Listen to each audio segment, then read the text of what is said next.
जय Hind dear student. मैं अंकित राजपूत आप सभी का आपके अपने YouTube channel perfect coaching centre में आपका स्वागत करता हूं।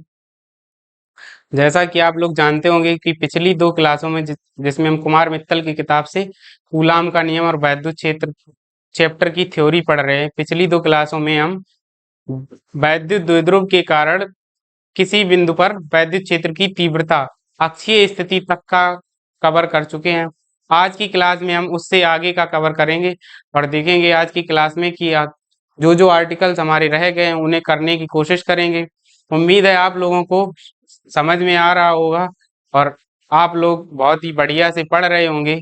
तो आइए चलते हैं अपनी क्लास की ओर, देखते हैं।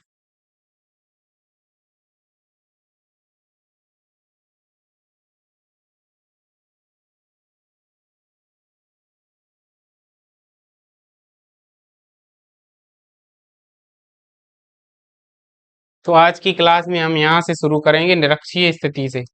तो निरक्षीय स्थिति में कल जो हमने कराई थी एक इस कंडीशन करा दी थी कि वैद्युत द्विध्रुव के कारण किसी बिंदु पर वैद्युत क्षेत्र की तीव्रता अक्षीय स्थिति में। आज हम कराएंगे वैद्युत द्विध्रुव के कारण किसी बिंदु पर वैद्युत क्षेत्र की तीव्रता निरक्षीय स्थिति में। तो इसके लिए सर्वप्रथम आप लोग हेडिंग डाल लें निरक्षीय स्थिति में। उसके बाद एक चित्र बना लीजिए जो ये बना हुआ है, इसे डाल लीजिए यहाँ पर आप लोग माइनस क्यू आवेश, यहाँ पे रख दीजिए प्लस क्यू, इसे डाल दीजिए आप लोग ए और इसे कह दीजिए आप लोग वी। इन दोनों के बीच की यानी ये अगर द्विध्रुव बन गया तो इन दोनों के बीच की दूरी कितनी हो गई 2l। तो यहाँ से यहाँ तक की दूरी क्या हो जाएगी l। ये कोई पॉइंट ओ मान लेना, यहाँ से यहाँ तक की भी दूरी क्या हो जाएगी l। और ये दूरी स्मॉल r मान लेना, ये कोई पॉइंट है मान लीजिए P, जहां पर हमें क्या ज्ञात करना है वैद्युत क्षेत्र की तीव्रता निरक्षीय स्थिति में। तो ये वाली दूरी कितनी हो गई r। तो ये वाली जो दूरी अगर ये लंब हो जाएगा, ये आधार हो जाएगा, ये लंब हो जाएगा, तो ये कर्ड हो जाएगा, तो ये क्या हो जाएगा पाइथागोरस प्रमेय से under root R square plus यल स्क्वायर। इसी प्रकार ये वाला भी under root R square plus यल स्क्वायर हो जाएगा। तो पहले तो ये चित्र बना लीजिए आप लोग। चित्र बनाने के पश्चात आप लोग लिखेंगे माना कोई वैद्युत द्विध्रुव ए बी स्मॉल के परावैद्युतांक वाले माध्यम में रखा है। माना द्विध्रुव के मध्य बिंदु O से स्मॉल r दूरी पर स्थित किसी बिंदु P पर वैद्युत क्षेत्र की तीव्रता ज्ञात करनी है। तब चित्रानुसार क्या हो जाएगा, चित्रानुसार AP हमारी जो होगी AP बराबर VP बराबर किसके हो जाएगी under root of are square plus L square के। किसके, और ये होगी किससे, हमने अभी आप लोगों को बताया कि ये क्या हो जाएगा लंब, ये आधार, तो ये क्या हो गया कर्ड। तो कर्ड का स्क्वायर बराबर क्या होता है लंब का स्क्वायर प्लस आधार का स्क्वायर, इन दोनों का स्क्वायर हो जाएगा। तो कर्ड बराबर क्या हो जाएगा under root R square plus L square हो जाएगा। तो वहां से ये दूरी निकालें। उसके बाद क्या लगाएंगे प्लस क्यू आवेश के कारण, प्लस क्यू आवेश के कारण, प्लस क्यू आवेश के कारण किसी, प्लस क्यू आवेश के कारण ऐसे ही लिखना किसी बिंदु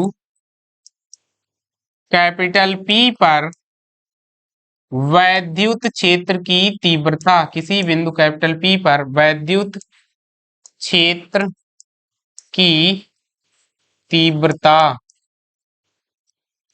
तो यहां से क्या हो जाएगा, इसे मान लेना E1। E1 बराबर क्या हो जाएगा हमारा, प्लस के कारण निकाल रहे तो 1/4 pi epsilon not into small के इंटू प्लस क्यू है तो Q upon under root of are square plus L square का क्या हो जाएगा होल स्क्वायर।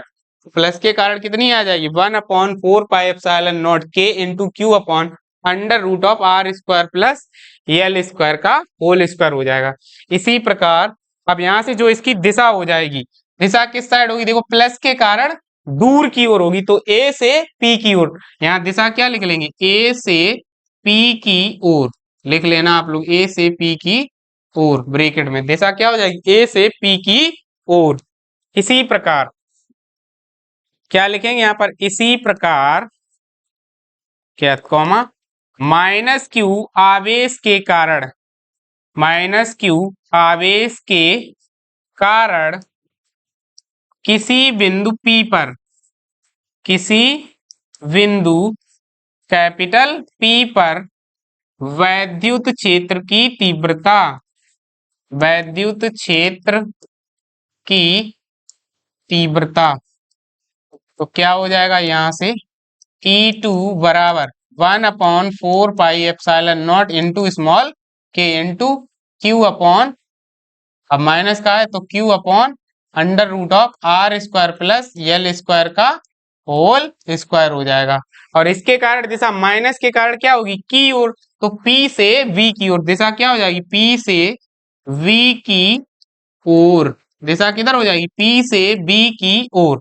तो अब कल जो हमने सूत्र पढ़ा तो उन्हीं दोनों सूत्रों से लिख देंगे, और दिशा प्लस के कारण दूर की ओर यानी A से P की ओर, और इसके कारण क्या हो जाएगी माइनस के कारण की ओर, तो P से V की ओर हो जाएगी। यानी कि ओवरऑल देखो इसके कारण दिशा किस साइड चली जाएगी ऊपर की तरफ, और इसके कारण दिशा किस साइड चली जाएगी इसी के ऊपर, इसके कारण किधर आएगी इधर ही साइड आ जाएगी इस साइड ऐसे, और इसके कारण ऊपर की ओर चली जाएगी तो इस साइड चली जाएगी।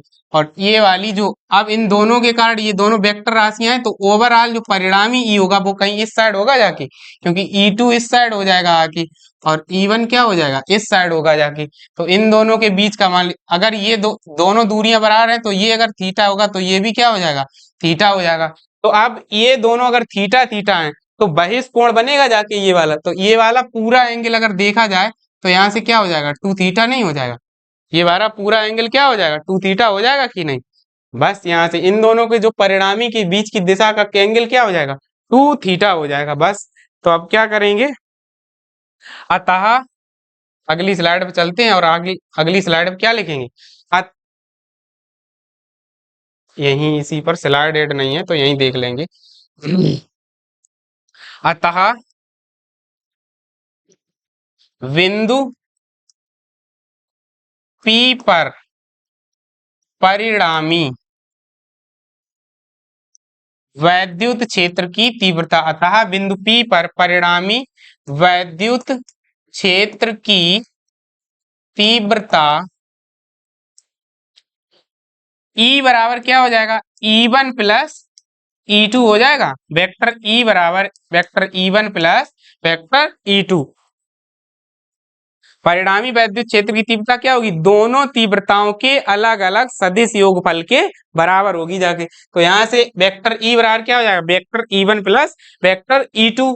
तो आप vector E1 plus vector E2 तो दो सदिशों का योग, अभी हमने पिछले वीडियो में आपको बताया था कि दो सदिशों का योग क्या होता है, यहाँ से वही सूत्र लग जाएगा क्या, वेक्टर E का मापांक अगर निकालना चाहेंगे तो यहाँ से क्या हो जाएगा अंडर रूट ऑफ इसका मापांक अगर लेना चाहेंगे तो वेक्टर E1 का मापांक का स्क्वायर प्लस वेक्टर E2 के मापांक का स्क्वायर प्लस 2 गुणे वेक्टर E का मापांक और वेक्टर E2 का मापांक हो जाएगा, E1 का मापांक E2 का मापांक इंटू कॉस, और इन दोनों के बीच का एंगल कितना था अभी हमने बताया ही आपको, अगर ये थीटा है और ये थीटा है, अगर ये वाली दूरी कितनी थी पूरी 2l थी, यहाँ से यहाँ तक की दूरी जो यहाँ O बना था, यहाँ से यहाँ तक की जो ये दूरी बताई थी, एक मिनट दोबारा से चित्र बना ही दें, तो ये पूरी टोटल कितनी थी 2l थी यहाँ तक की दूरी, और ये कोई पॉइंट O था तो यहाँ से यहाँ क्या था l थी,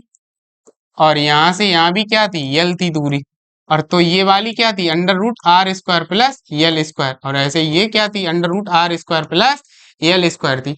तो इसके कारण दूर की ओर और इसके कारण की ओर था, तो अगर ये दोनों थीटा थीटा है तो ये क्या हो जाएगा 2 थीटा, और परिणामी इनका क्या होगा इस वाली अक्ष के समांतर हो जाएगा, परिणामी क्या होगा इस वाली अक्ष के समांतर हो जाएगा, तो समांतर होगा यहाँ से। बस अब ये ऊपर वाला 2 थीटा ये r था, इस वजह से ये क्या हो गया था under root R square plus L square. तो बस अब यहाँ से एंगल 2 थीटा है तो यहाँ 2 थीटा रख देंगे अब हम लोग। अब चूंकि E1 और E2 का जो परिमाण है, वेक्टर E1 और E2 का परिमाण दोनों क्या है समान, अभी हमने लिखे थे बोर्ड पर, तो वे दोनों समान है, तो इन दोनों को किसी एक यहाँ लिख देना, चूंकि मापांक ऑफ वेक्टर E1 बराबर है मापांक ऑफ वेक्टर E2 के, दोनों के परिमाण क्या है समान है, तब तो यहाँ से क्या हो जाएगा, वेक्टर ई का मापांक बराबर, यहाँ से क्या हो जाएगा, बराबर अंडर रूट ऑफ, तो यहाँ से वेक्टर दोनों जगह पे यहाँ पे इवन ही रख लेंगे, तो even square plus 2 even square, यानी इवन ई टू की जगह इवन रखेंगे और इनटू कॉस, कॉस 2 थीटा का यहाँ सूत्र खोल देना, तो कॉस 2 थीटा का सूत्र खोलेंगे, यहाँ क्या हो जाएगा 2 कॉस स्क्वायर थीटा माइनस 1 हो जाएगा, ब्रैकेट के अंदर क्या हो जाएगा 2 कॉस स्क्वायर थीटा माइनस 1। जब इसे और आगे हल करेंगे तो वेक्टर ई, अब यहाँ मापांक की जगह सीधा सीधा ई लिख रहे हैं, ई बराबर क्या हो जाएगा, यहाँ से इवन जुड़ के क्या हो जाएंगे 2 इवन स्क्वायर प्लस, अब इस 2 इवन का अंदर गुणा करना, तो 2 दूनी 4 even square cos square theta, और माइनस क्या हो जाएगा यहाँ से इसका 2 का गुणा, तो 2 इवन स्क्वायर, ये आपस में क्या हो जाएंगे, कैंसिल हो जाएंगे, तो ई बराबर क्या बाहर आएगा, 4 का वर्गमूल लेंगे 2 बार आ जाएगा, इवन स्क्वायर का ई आ जाएगा बाहर यानी इवन, और यहाँ से कॉस स्क्वायर थीटा का कॉस थीटा, तो जो परिणामी वैद्युत क्षेत्र की तीव्रता क्या आएगी, इसके बराबर, इसे समीकरण 1 डाल देना आप लोग। अब यहाँ से हमें कॉस थीटा नहीं पता, कॉस थीटा क्या हो, कॉस थीटा के लिए कहाँ आ जाए, चित्र में आ जाइए आप लोग, तो चूंकि क्या लिखेंगे कॉस थीटा बराबर, अब यहाँ से कॉस थीटा देख लो, तो ये अगर कॉस थीटा रहेगा, थीटा के सामने क्या रहेगा लंब, और थीटा के नीचे क्या होता है आधार, और ये क्या हो जाएगा कर्ण, तो कॉस थीटा क्या होता है आधार बटे कर्ण, तो आधार क्या होगा हमारा यल बटे, यानी या पहले लिख दें ऐसे, आधार क्या हो जाएगा ए पॉइंट बी था, तो ओ बी ले लो या एओ ले लो, कोई कुछ भी ले लो, तो ओ बी अपॉन क्या हो जाएगा, और यहाँ से बीपी हो जाएगा, तो बस यहाँ से क्या हो जाएगा ओबी का मान कितना है यल बटे बीपी का मान under root of are square plus L square, cos theta भी हमें पता चल गया। अब उठा के क्या करूं मान रख दो, तो यहाँ से ई बराबर क्या आएगा 2 गुणे इवन का मान कितना था 1/4 pi epsilon not into small के इंटू क्यू अपॉन इवन का मान क्या था क्यू अपॉन, अब अंडर रूट के अंदर क्या लिखा था आर स्क्वायर प्लस यल स्क्वायर का होल स्क्वायर, तो अंडर रूट खत्म हो जाए, क्या हो जाएगा आर स्क्वायर प्लस यल स्क्वायर, और इसे बंद कर देना ब्रैकेट, कितना हो जाए और गुणे कॉस थीटा का मान क्या होगा l upon under root of are square plus L square, इतना ही हो जाएगा यहाँ से। बस अब इसको और आगे हल करने के लिए इधर इरेज कर ले रहे हैं हम, यहाँ तक आपने नोट कर लिया होगा। अब इसके बाद इसे हम इरेज कर रहे हैं, यहाँ से आगे और हल करेंगे।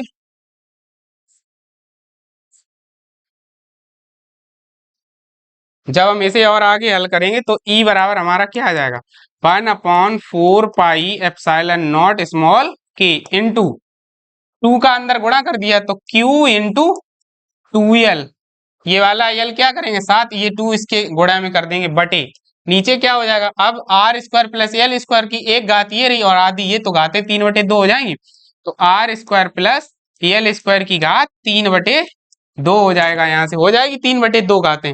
उसके बाद अब यहाँ क्या लिखेंगे, चूंकि R is greater than L, इसलिए अतः R square is much greater than L square, इसलिए L स्क्वायर को क्या करेंगे नगण्य मानने पर,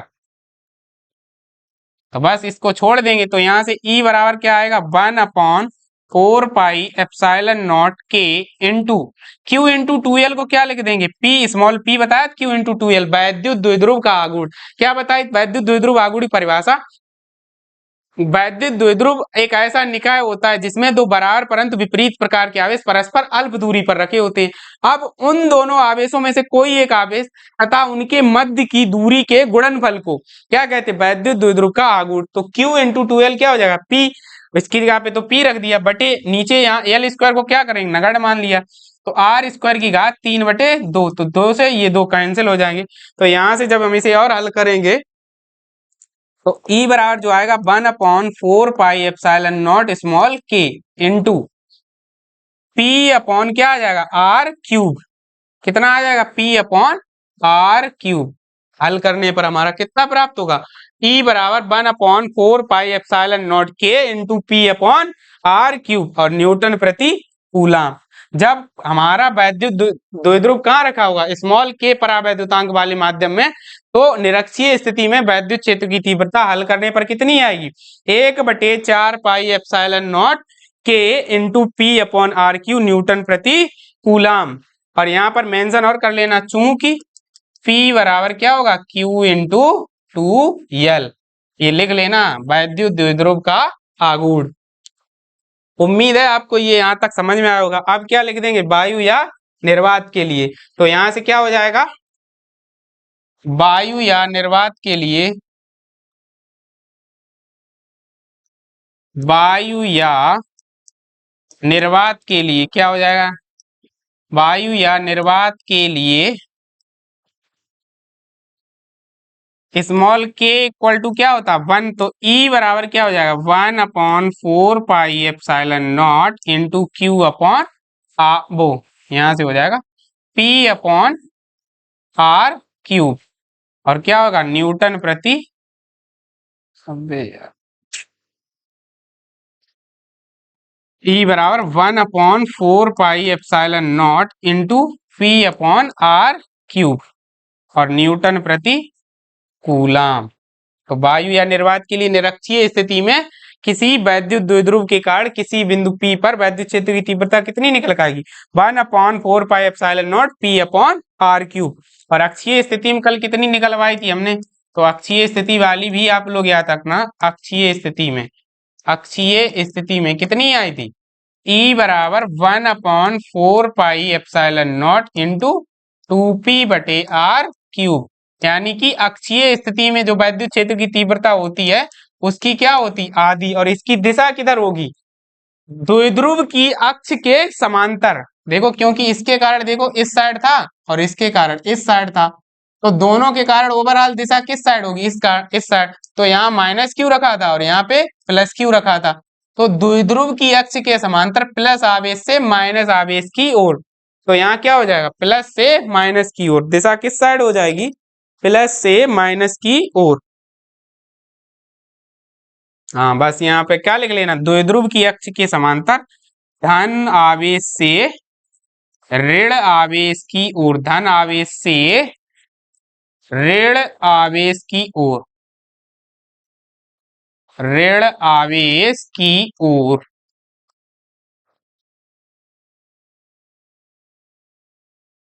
उम्मीद है आपको ये आर्टिकल भी समझ में आया होगा। एक बार वीडियो दोबारा से देख लीजिएगा और अच्छे से क्लियर हो जाएगा। आइए चलते हैं अपने नेक्स्ट आर्टिकल पे। चलने से पहले इसी के कुछ और बता देते हैं संबंध वगैरह। तो आइए नेक्स्ट तक चलते, स्लाइड पर क्या है, नेक्स्ट स्लाइड देखते हैं। अच्छा क्या है, एक समान वैद्युत क्षेत्र में वैद्युत द्विध्रुव पर बलयुग्म, क्या लिख रखा, एक समान वैद्युत क्षेत्र में वैद्युत द्विध्रुव पर बलयुग्म। तो बस इसके लिए क्या करेंगे, आर्टिकल ही डेराइव करना पड़ेगा। तो देखते हैं आइए।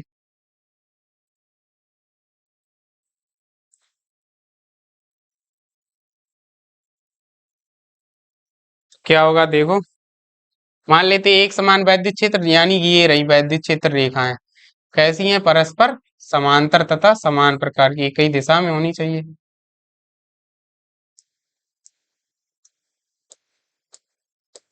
ऐसे, और इसके अंदर कोई क्या रख रखा है, वैद्युत द्विध्रुव।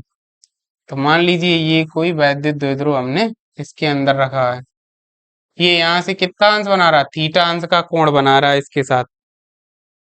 तो यहाँ से अगर इसको खींचे तो ये एक इस साइड होगा घटक, एक इस साइड होगा घटक इसका, तो कोण से लगा घटक ये सदैव कोस का होता है, ऊपर वाला साइन का। तो इसके ऊपर मान लेते हैं कि ये रहा पॉइंट ए और ये रहा बी, ए और बी पॉइंट ये रहे। तो यहाँ पर क्या रखा हमारा, मान लीजिए माइनस क्यू आवेश रखा, और यहाँ पर क्या रखा, प्लस क्यू। अब इन दोनों के बीच, चूंकि ये क्या है वैद्युत द्विध्रुव, तो इन दोनों के बीच की दूरी क्या हो जाएगी, 2l हो जाएगी।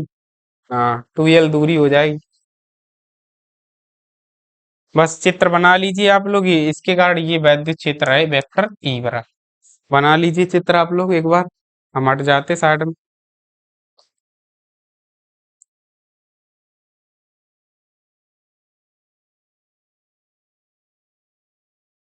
बन गया होगा चित्राई, देखते हैं अब देखो क्या लिखनी है भाषा इसमें। सबसे पहले माना कोई वैद्युत द्विध्रुव ए बी किसी एक समान वैद्युत क्षेत्र में, माना कोई वैद्युत द्विध्रुव ए बी किसी एक समान वैद्युत क्षेत्र में क्षेत्र की दिशा से थीटा कोण बनाते हुए रखा है। माना द्विध्रुव के बिंदु ए पर माइनस क्यू आवेश तथा बिंदु बी पर प्लस क्यू आवेश रखा है।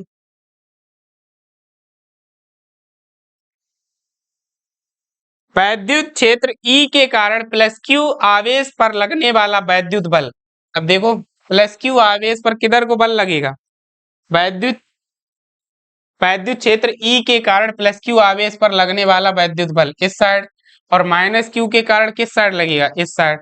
और लगेगा कितना कितना, इस पर भी क्यू इंटू ई, कहां से, एफ बराबर क्यू अपॉन ई से, वो उससे ई बराबर एफ अपॉन क्यू नॉट से, ई बराबर एफ अपॉन क्यू नॉट से। तो यहां से देखो एफ बराबर क्या आ जाएगा, क्यू इंटू ई आ रहा है। तो इसी से वैद्युत बल कितना हो जाएगा, दोनों के बीच क्यू ई लगेगा, लेकिन इसके ऊपर माइनस का होगा, इसके ऊपर क्यू ई प्लस का हो जाएगा। तो दोनों के कारण क्या लगेगा, दोनों वैद्युत द्विध्रुव है तो इसके कारण प्लस इस साइड लगेगा, इसके कारण माइनस इस साइड लगेगा। तो दोनों के कारण एक बल क्या लगेंगे, एक दूसरे के विपरीत लगेंगे।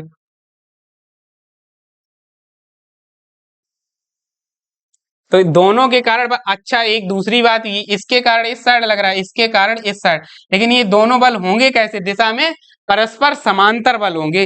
दिशा में कैसे होंगे, परस्पर समांतर बल। तो परस्पर समांतर तथा विपरीत होंगे। जब दो बल परस्पर समांतर तथा विपरीत प्रकार के होते हैं तो ऐसे बल मिलकर क्या करते हैं, एक बल आघूर्ण का निर्माण करते हैं। और जो वैद्युत द्विध्रुव है इसे घुमाकर क्या करेंगे, क्षेत्र की दिशा में लाने का प्रयास करेंगे, क्षेत्र की दिशा में लाने का प्रयत्न करेंगे। तो देखो यहाँ पे भाषा क्या लिखनी है, माना कोई वैद्युत द्विध्रुव ए बी किसी एक समान वैद्युत क्षेत्र ई में क्षेत्र की दिशा से थीटा कोण बनाते हुए रखा है। माना द्विध्रुव के बिंदु ए पर माइनस क्यू आवेश के कारण लगने वाला बल एफ बराबर माइनस क्यू ई तथा प्लस क्यू आवेश के कारण लगने वाला बल एफ बराबर प्लस क्यू ई। चूंकि दोनों बल परिमाण में बराबर तथा दिशा में विपरीत हैं, अतः ये दोनों बल मिलकर एक बलयुग्म का निर्माण करते हैं। इसलिए ये द्विध्रुव को घुमाकर क्षेत्र की दिशा में लाने का प्रयत्न करती हैं।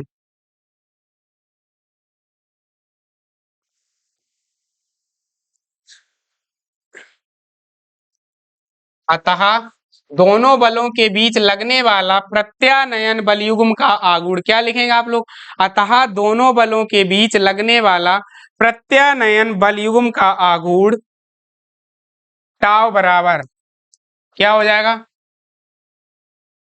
ऐसे लिखना, दोनों बलों के बीच लगने वाला प्रत्यानयन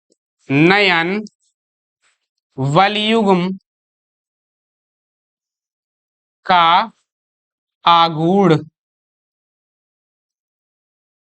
टाउ बराबर क्या हो जाएगा, कोई एक बल, कोई एक बल गुणे दोनों बलों की क्रिया रेखा, दोनों बलों की क्रिया रेखा, क्रिया रेखा के बीच की लंबवत दूरी, के बीच की लंबवत दूरी क्या हो जाएगा, कोई एक बल गुणे दोनों बलों की क्रिया रेखा के बीच की लंबवत दूरी। तो यहां से क्या हो जाएगा, एफ बराबर वो टाव बराबर बल क्या होगा, एफ इंटू, अब देखो इसके कारण ऊपर क्या होगा, जो वैद्युत क्षेत्र होगा ई साइन थीटा। लंबवत दूरी कहाँ रही, यही वाली दूरी तो लेंगे हम, तो लंबवत दूरी क्या हो जाएगा, एफ इंटू ई साइन थीटा। तो यहां से अब इसका मान रख देंगे, एफ बराबर क्या होगा, क्यू इंटू वो, यहाँ पर एक मिनट सॉरी,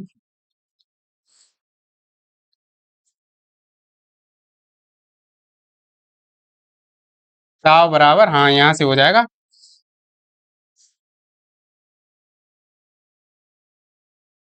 एफ, बल बल का मान क्या होगा एफ इंटू क्यू ई, बल की जगह पर, और जो लंबत दूरी होगी यहाँ से, ये जैसे इन दोनों के बीच की दूरी 2l रही है इन दोनों की, लेकिन हमें कौन सी चाहिए लंबत वाली, ये क्या होगी क्षेत्र के समांतर दूरी, तो ये नहीं चाहिए, इसके लंबवत दूरी, तो ये वाला जो घटक होगा कोण से दूर वाला घटक, ये क्या होगा साइन का होगा, तो ये दूरी कितनी हो जाएगी 2l साइन थीटा। यहाँ पर जो ये वाली जो दूरी होगी ऊपर की तरफ, ये वाली जो दूरी, ये क्या हो जाएगी 2l साइन थीटा, तो यहाँ से क्या हो जाएगा F into 2l sine theta, तो बस इसका मान रख देंगे यहाँ पर, तो क्या हो जाएगा टाउ बराबर एफ की जगह पे क्या होगा पी इंटू ई, वो क्या नाम क्यू इंटू ई, और इंटू इसकी जगह पे क्या हो जाएगा 2l साइन थीटा। जब हम इसे और आगे हल करेंगे तो टाउ बराबर क्या आएगा क्यू इंटू 2l इंटू ई साइन थीटा, तो यहां से जब हम इसे और हल करेंगे टाउ बराबर क्यू इंटू 2l को क्या कहेंगे पी ई साइन थीटा, तो यहां से क्या हो जाएगा टाउ बराबर पी ई साइन थीटा। प्रत्यानयन बलयुग्म का आगुण हमारा कितना आ जाएगा टाउ बराबर पी ई साइन थीटा, और इसका मात्रक क्या हो जाएगा बल गुणे बल के क्रिया रेखाओं के बीच की लंबत दूरी, तो बल का मात्रक न्यूटन और दूरी का मीटर, तो क्या हो जाएगा न्यूटन इंटू मीटर। यहाँ से प्रत्यानयन बलयुग्म का आगुण टाउ बराबर पीई साइन थीटा, और इसका मात्रक क्या आ जाएगा न्यूटन इंटू मीटर। यहाँ तक आप लोग नोट कर लीजिए, इसके बाद पहला पॉइंट आप लोग बनाएंगे, इसके कुछ पॉइंट्स देख लेते हैं, तो यहाँ तक नोट करने के बाद आप लोग लिखेंगे पहला पॉइंट,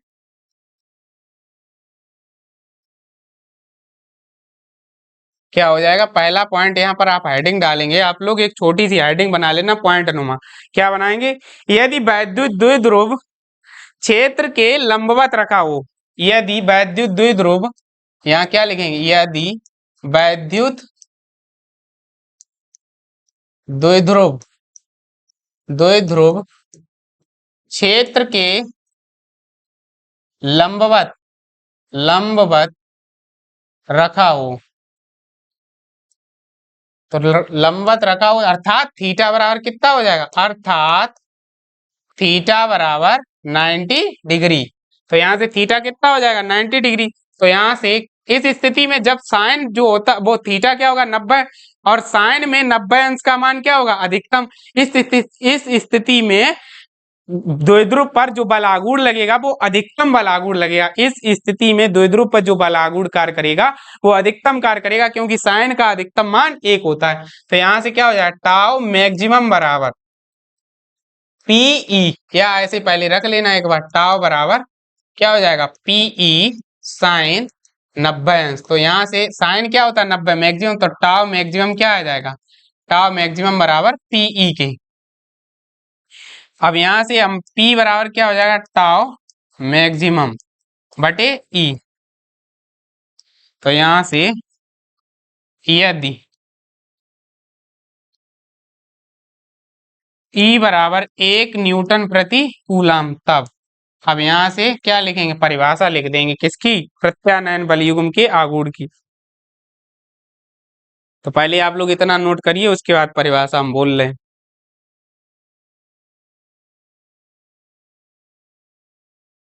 उम्मीद है आप लोगों ने नोट कर लिया होगा, तो आइए देखते परिभाषा क्या हो जाएगी, यहाँ से परिभाषा बनाना सीखिए आप लोग, क्या हो जाएगा देखो जब ई 1 हो जाएगा तो P बराबर किसके हो जाएगा टाउ मैक्सिमम के, इसके ही बराबर हो जाएगा, तो क्या होगा अतः वैद्युत द्विध्रुव का द्विध्रुव आगुण उस प्रत्यानयन बलयुग्म के आगुण के, वैद्युत द्विध्रुव का द्विध्रुव आगुण उस प्रत्यानयन बलयुग्म के आगुण के बराबर होता है, जो कि किसी एकांक एवं एक समान या 1 न्यूटन प्रति कूलम के वैद्युत क्षेत्र में क्षेत्र की दिशा के लंबवत रखने पर कार्य करता है।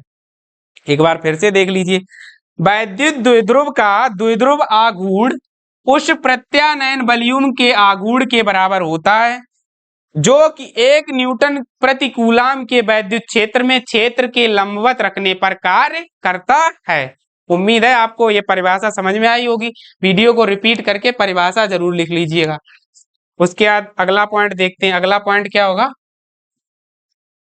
तो अगला पॉइंट यहां से होगा जाके, यदि वैद्युत द्विध्रुव क्षेत्र के लंबवत ना रखे, क्या वो क्षेत्र के यहाँ पर लिख लेना समांतर रखा हो। अगली हेडिंग क्या बना होगी? दूसरा पॉइंट समांतर रखा हो। कहाँ? समांतर। अर्थात थीटा कितना हो जाएगा समांतर की स्थिति में? अर्थात थीटा बराबर क्या हो जाएगा समांतर में? 0 डिग्री सदैव। थीटा बराबर 0 डिग्री। तो टाउ बराबर क्या होगा? PE sine 0 degree. तो यहां से साइन 0 क्या होता है? शून्य। तो टाउ बराबर पीई गुणे 0, यानी टाउ क्या होगा? 0। यानी जब वैद्युत द्विध्रुव को क्षेत्र के समांतर रखेंगे, इस स्थिति में इस पर कोई बल कार्य नहीं करेगा, यानी द्विध्रुव के ऊपर कोई बल कार्य नहीं करेगा। तो टाउ क्या हो जाएगा? शून्य हो जाएगा। आप तीसरा पॉइंट बना लेना है यहीं पर। तीसरा पॉइंट क्या हो जाएगा? यदि वैद्युत द्विध्रुव क्षेत्र की दिशा के विपरीत रखा हो, अर्थात थीटा बराबर क्या हो जाएगा? 180 अंश। इस स्थिति में भी थी साइन 180 अंश का मान क्या होता है? 0। इस स्थिति में भी द्विध्रुव पर कोई बल कार्य नहीं करेगा। आज की क्लास के लिए बस इतना ही। उम्मीद है आपको आज की क्लास के दोनों आर्टिकल्स समझ में आए होंगे। अब शेष जो इस चैप्टर में रह गया वो कल की क्लास में हम पूरा कवर करेंगे। इसके बाद इसके न्यूमेरिकल्स जो है हम पहले ही लगवा चुके, तो इसकी प्लेलिस्ट चैनल पर बना रखी हमने। कल के वीडियो में हम न्यूमेरिकल्स को भी डिस्क्रिप्शन बॉक्स में लगा देंगे, तो वहां से आप लोग न्यूमेरिकल्स भी लगा लेना। उम्मीद है आपको क्लास समझ में आ रही हो। अगर क्लास समझ में आ रही हो, please like share and subscribe, और अपने दोस्तों के साथ ज्यादा से ज्यादा शेयर करिए। जय हिंद टू ऑल ऑफ यू।